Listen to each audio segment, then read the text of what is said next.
Indy last night, we talked right after it happened, kind of needed some time to process it. What is there to say? I think at this point, we are now, we were together last week, Pittsburgh, when the first one of these happened, week later happens again. Just what the initial thoughts on this, on them being able to do this twice in the span of 7 days? It's similar to the Knicks. You can chalk it up to kind of getting lucky or whatever it is, but there's such a composure element to it where, Indy, they didn't do anything panicky. You're down 7 with a minute left, and they held their composure, worked to get shots that they wanted, executed, and defended. And so you got to give them credit for that. It really sucks for Cleveland, man. You hope they can get as healthy as they can, as quick as they can, but it's going to be tough for them if they don't have their guys. I mean, Mobley and Garland are a huge piece of what they do. Yeah. And among others. And man, if you're Indy, you got to feel good. Stealing 2 in Cleveland, been playing well at home. You got to feel good. It also sucks for Cleveland because Donovan just, 48. That was an all-time playoff performance, which is going to get overshadowed because it's a loss. I mean, even when you watch it back, he was incredible all game. Strus was incredible all game. When Strus hit the 3 with a minute left, I thought that's where I was kind of like, it's another 99%er for you. Yeah, it's just like this is and you're thinking not again. They're not going to do it again because, like you said, we were together last time they did that, and we're like, no way. So we're sitting there thinking the same thing. No way they're doing it again. Well, that's what's kind of crazy about both of them. The composure thing is such a good point. Is when you look at this one yesterday, you got the putback dunk, you got the offensive foul, probably should have been a flagrant right afterwards. You have the Nembhard steal, so another inbound steal. But these are all just these are all just like them making plays in the last minute.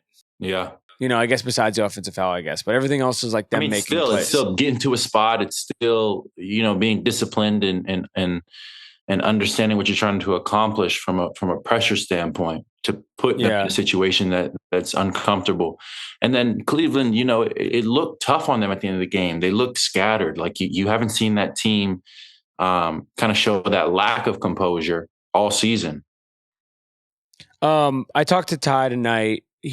I think he said this after the game last time, but if he didn't, he basically was like, I wasn't trying to miss the free throw on purpose.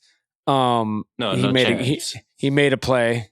My question is, you watching it back from your vantage point, what you saw on that overall, and just about sort of like even we're talking about with Jalen too, like his ability with a banged up wrist to make a play like that in that moment, and what it kind of says about him. He just lives for those moments, man. You know him, I know him. He lives for those moments, especially after being, charted down as most overrated. I think he's just having a good time and enjoying the moment, making the most of it. I bet, man, he's just clear-headed when he got that offensive rebound, not worried about the free throw he just missed. Just understand that he had a chance to make something real special happen, and he did, just taking advantage of him. He's been doing it for a while now. But, yeah, it's good to see. First of all, it's good to see that level of competitive endings in the playoffs. I mean, it was one of the craziest playoff finishes we've seen in a long time.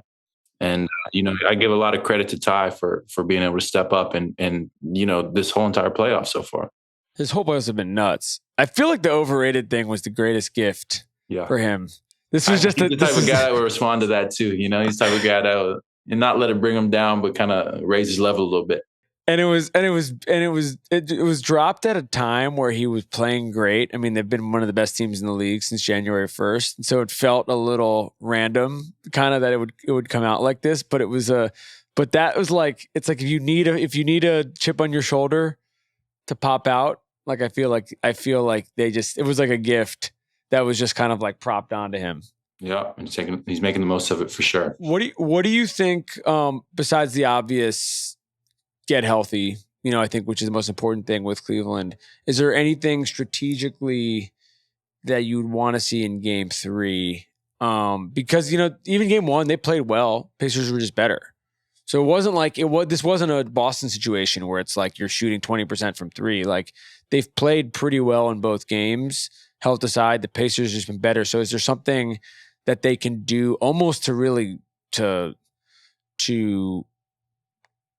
slow? I wouldn't even say slow down Indy because it wasn't like Indy. What's weird about these games is they just come on in the last 2 minutes. Stealing them. It's stealing games is what it is. Yeah. So, I mean, I guess if you're Kenny, and there's an assumption, hopefully that they're more healthy. At the very least, they can go, even if they're not 100%.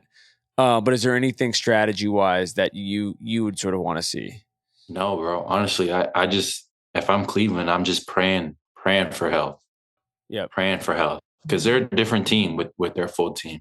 Yeah. And I've seen them across the season with different lineups. When they got their full lineup out there, they get rolling. It's a unique combination of two smaller, quicker, electric scoring guards and two like bigs, two almost traditional bigs, rim protectors. You go in there, there's a lot of people in that paint. Then you add in wings like DeAndre. It's like you have length, you have shooting, you have playmaking. With their whole roster, they're a tough team. When they're down a couple guys, just like any team, these are important guys to them. So I'm sticking with praying for health.